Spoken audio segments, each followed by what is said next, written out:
So this next part is again all about our shoulders, and I call it shoulder insanity. You will know why once we finish that session. But why are we doing that? So in a handstand, obviously you have your arms above your head.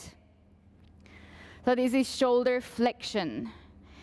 And in order to have a straight handstand, you need to have a proper shoulder flexion. If your shoulders are closed like that, if that's your mobility, if this is your shoulder flexion, you can imagine doing a handstand is pretty hard. So the more open your shoulders are, especially when it comes eventually to alignment, the nicer your handstand gets and the more efficient your handstand is. So I want you to do a little experiment. So a little bit of education. So this is shoulder depression. This is shoulder elevation. In a handstand, we always want to work with shoulder elevation. So you want to bring the shoulders close to your ears, or while we're upside down, it's always thinking about shoulders close to the floor. Draw the shoulders to the floor. So the experiment is just a very simple one. Get into a shoulder depression. So draw your shoulders away from your ears. And now lift your arms in front of you up towards the ceiling and see how far you can go. So that's the angle I can lift my arms when I depress my shoulders, lowering down. Now the second one, while you raise your arms above your head, lift your shoulders as high as you can. So you elevate the shoulders. Lift, raise your arms above your head, and now see how far back I can bring my arms compared to before where it was here. So we're moving the position of our scapula and we're creating more space in our joint. So in a depression, there is not enough room to actually bring that arm towards the back. So you want to create that room by elevating the shoulders, and then as you just probably saw when you were doing it by yourself, straight away you could see you bring your arms more towards the back. To make this one even more visible, so get into a squat position against the wall. It doesn't really matter how low you go, just whatever naturally feels good. And then press your lower back into the wall. So you get that posterior tilt in the hips, press the lower back into the wall, and you don't want to lose that connection to the wall. Now do the same again. Shoulders depressed, lift the arms up, and that's where I get stuck. Releasing. Elevate shoulders, lift the arms, and I can go all the way back to the wall. So this is as well a good indicator. If you're not able to keep the connection of your lower back to the wall and you can't touch the wall once you elevate the shoulders and lift the arms above your head, that means you probably need to work a little bit more on your shoulders. So whatever we're doing in a bit, that will be really good for you. It's not just to open the shoulders, it's as well to strengthen your traps, and in general, all the muscles surrounding your shoulder joint. So we're not getting just into flexible position, we're now working in active positions. So in that shoulder insanity, you will need a stick.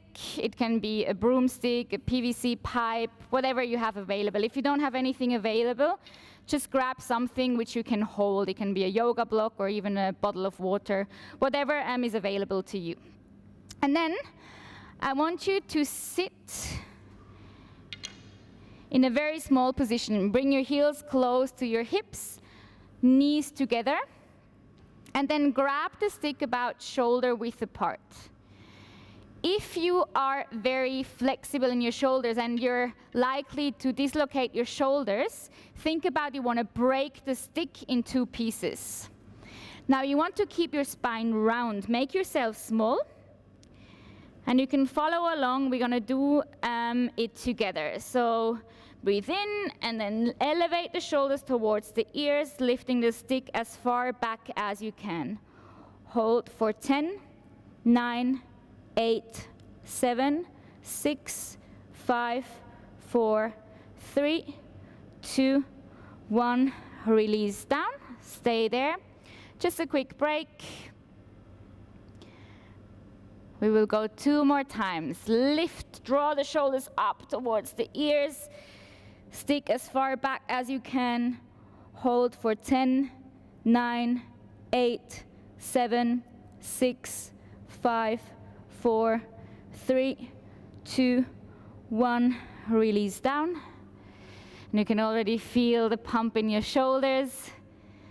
Let's go a 3rd time. Lift up. Hold for 10, 9, 8, 7, 6, 5, 4, 3, 2, 1. Release. Shake your shoulders a little bit. Just a quick break. So if you did it right, you should feel how your upper back, your traps here are already starting to get tired and fatigued slightly. That means you're doing a great job. But we're not done yet. A tricky one. So you're gonna sit your hips on top of your heels. You get into a child's pose position, have your knees connected to each other. Then you will bring your forehead onto the floor.